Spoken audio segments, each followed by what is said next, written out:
Second Empire et République. Au milieu du XIXe siècle, les conditions de vie des Français sont difficiles.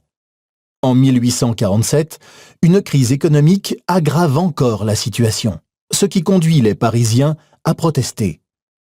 En février 1848, ils construisent des barricades et chassent le roi Louis-Philippe, qui est contraint d'abdiquer. C'est la fin de la monarchie de Juillet et de la royauté en France. La Deuxième République est alors proclamée.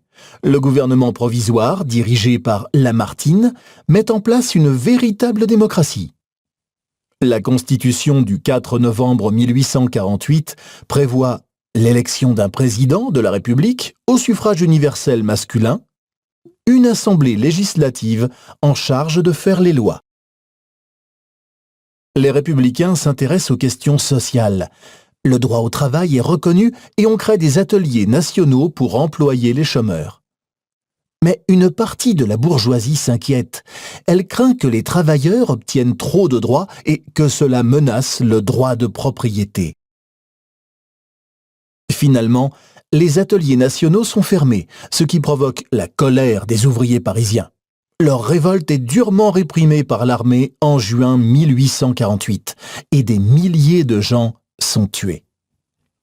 Suite à ces événements, les libertés sont réduites. Seuls les Français ayant un domicile fixe depuis au moins 3 ans conservent le droit de vote.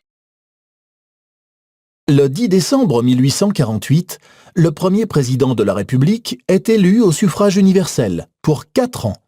Il s'agit de Louis-Napoléon Bonaparte, neveu de Napoléon Ier.